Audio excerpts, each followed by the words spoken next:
Today in our 2017 Jeep Cherokee, we're going to be taking a look at and showing you how to install the Blue-Ox baseplate kit with removable arms, part number BX1138.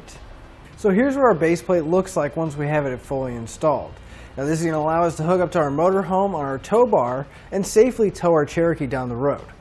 Now our baseplate has removable arms, so when we're not towing our Cherokee, we can pull on this pin here, rotate it, and then pull the arm out, and it's very unnoticeable because it's going to be hidden behind the grill, and it's had this nice black powder coat finish that blends in nicely. And after we remove the arm, they come with these plastic caps so we can put it inside the base plate so it'll be nice and protected and keep any kind of debris from getting inside. The distance between our two brackets is going to be 34 inches. And the brackets themselves are going to be 19 inches off the ground, which is a good measurement to know because you're going to want to make sure that you're towing your Cherokee nice and flat when you're going down the road. Our Blue-Ox baseplate is going to work with a wide variety of Blue-Ox tow bars, as well as some Roadmaster tow bars with an adapter that is sold separately. Our baseplate is going to be custom designed for our Cherokee, so there's going to be very minimal cutting or any kind of drilling that we're going to have to do. Compared to the Roadmaster baseplate, our Blue-Ox is going to be a lot simpler of an installation with a lot less cutting and drilling involved. It's going to come with all the necessary hardware to get it installed. You will have to cut out a section on the grill here so the arms can come through. They're going to feature a safety chain connection point right next to our removable arms, making it really easy to hook up your safety chains right here. But now that we've seen what it looks like and gone over some of the features, let's show you how to get it installed. To begin our installation, we're going to need to remove this plastic cover that's over our radiator. Now there's going to be several push pin fasteners holding it in place, so you're going to want to grab a flathead screwdriver or a trim panel tool to remove them. Now there's a small notch in the push pins. If you come underneath that notch, you're going to pop out the center section of the push pin first, and then I'll take some of the tension off, and then we can remove the rest of it. So there's going to be a total of 12 of those push pins, and once you have them all removed, you can go ahead and pull that cover off and set it aside.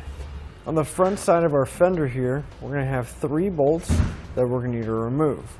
You're going to want to grab an 8mm socket and pull those bolts out.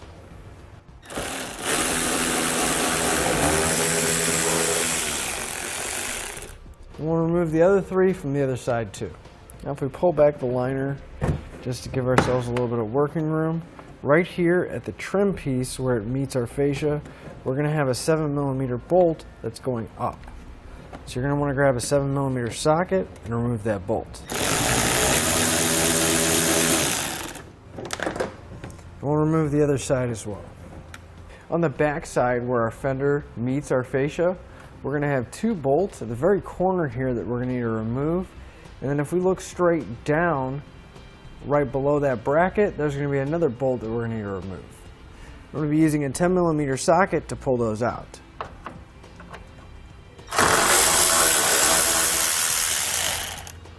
We'll go ahead and remove the other 3 on the other side as well. Now if we pull that liner back some more, we're going to come to the very corner where our fender meets our fascia, and there's going to be a bolt that's up in the wheel well behind the trim here. You're going to want to grab a 10mm socket and we can pull it out. We'll remove the other side as well. Now underneath the front of our vehicle, we're going to have this skid plate. We're not going to need to remove it fully, but we are going to need to loosen it so it can come down enough so that the bolts we do need to remove can come out all the way. So you're going to grab a 13mm socket and you're just going to loosen up these front bolts.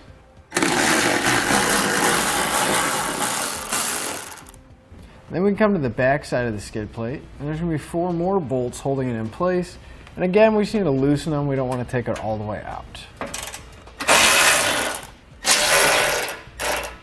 Now along the top edge here, where our underbelly of the fascia is, we're going to be removing the silver head bolts that have the washers on them. There's going to be 2 in the middle, and then 1 on each side towards the outside. And we're going to be using a 10mm socket to remove those bolts.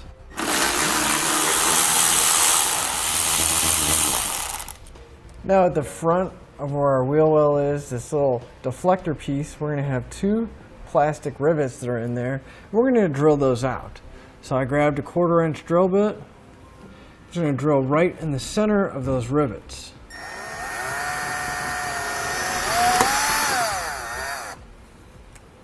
Now if the tip breaks off, you're going to want to reach behind there to get the rest of it out. If you're having trouble getting it out, you can't always just drill the rest of it out. Get a pair of pliers and pull it out.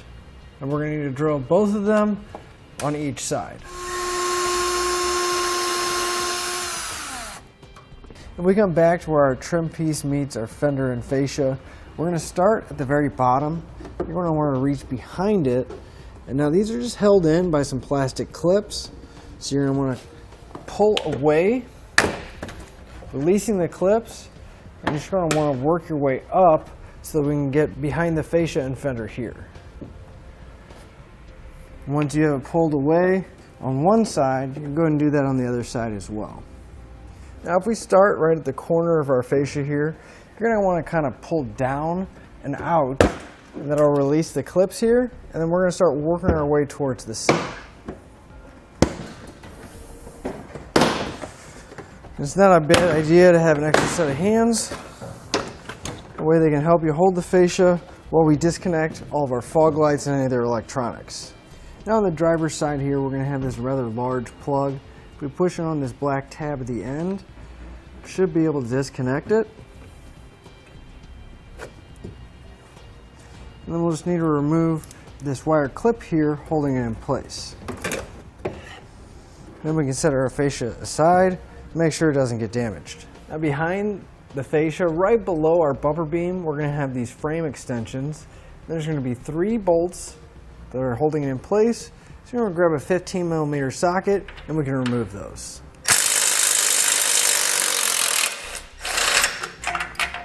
And there's going to be one 10mm head bolt that we're going to have to remove as well. So with that removed, we'll go ahead and remove the other side as well. Now we're also going to have to remove the 2 bolts on the bottom side of our bumper beam.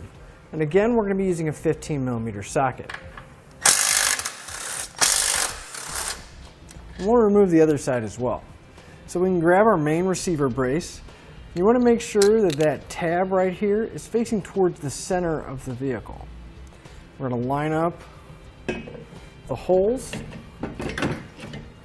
The top 2 holes should line up with the bottom of the bumper beam. And the 3 existing holes that we removed the bolts should line up as well.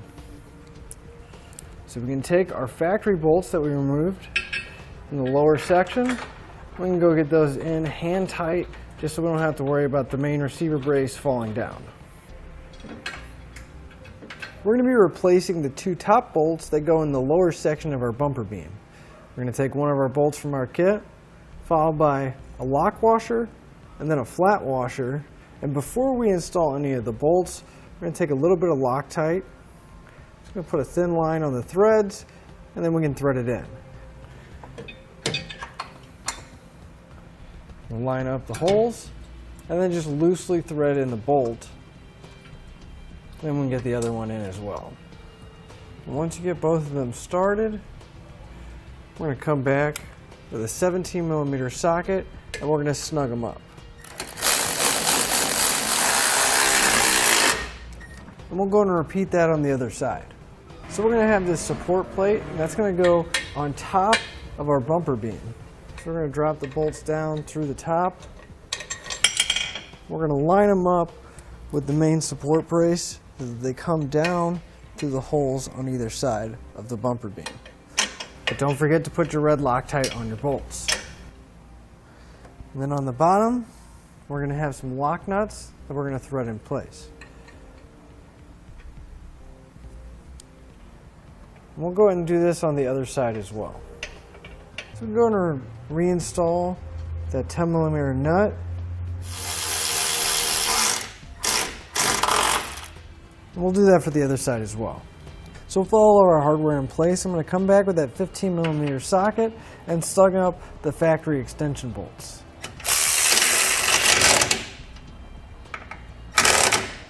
Now with the 17mm socket, I'll come snug up the 2 bolts at the top of our bumper beam.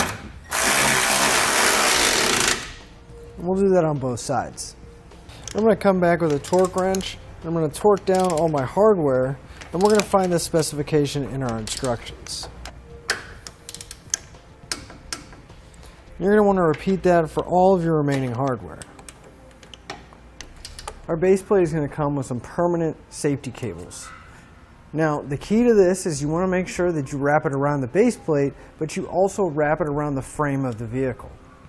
So I'm going to go on top of my bumper right here and have it come down right here and then go over and across the bumper. And then we can hook our two ends together using the supplied convenience link. So you're going to want to hook one end on, and you can slide the other end in place. But you want to make sure you leave yourself enough room that you can tighten everything up. Now for now, I'm just going to tighten this by hand, and then you can get the other side in place. But once you have them both attached, you want to come back with a 3/4 inch wrench. We want to give it a good turn until it locks it in place. We don't have to worry about it coming loose. And we'll do that for both of our links. Now on the back of our fascia, we're going to have this plastic cover right here on each end of our grill. There's going to be 2 bolts holding it in place. So we're going to grab a 7mm socket and we can pull those out. There's also going to be a little plastic tab holding it in place. Just take a flathead screwdriver, you're going to push in on the middle section there. We'll release the tab a little bit, and we can pull it out. Once you have the tab removed, you can pull the entire plastic cover off. And we'll do that for both sides. Now, right here in this honeycomb section of the grill, that's where our base plate is going to be coming out on each side. So we can either trim out the section that's going to interfere with our base plate, or we can just take out this entire honeycomb section itself, make it a little bit more uniform. That's what we're going to do, and I'm going to be using a rotary tool. I'm just going to go around the edge and cut out each little line so that I can have just the honeycomb come out.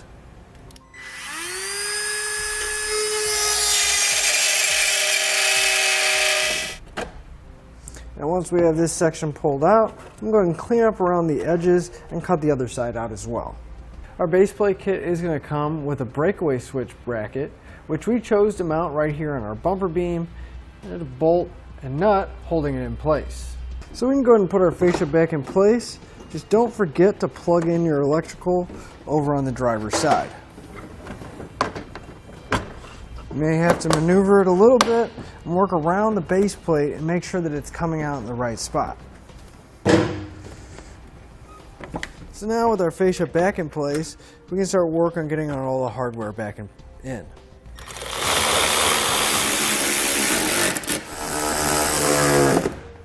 Since we had to drill out those rivets earlier, our kit is going to come with some replacement plastic rivets. So you want to make sure that you drilled out the hole large enough that you can get the whole rivet in place. You may have to reach behind the panel to line everything up. And you're going to want to use a plastic rivet gun.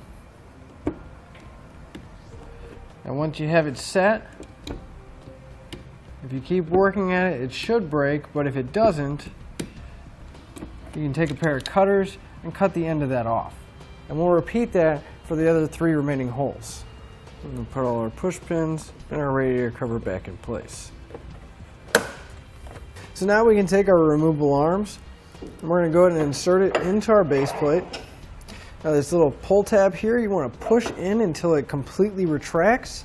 Then you can rotate it and you'll hear it lock into place. And we'll go ahead and put the other one on. Now we're ready to hook up to our motorhome and hit the road. And that'll finish up your look at the Blue Ox base plate kit with removable arms, part number BX1138 on our 2017 Jeep Cherokee. Thanks for watching, and click the link in our description below to shop, learn more, or visit us at etrailer.com. And leave us a comment if you have any questions.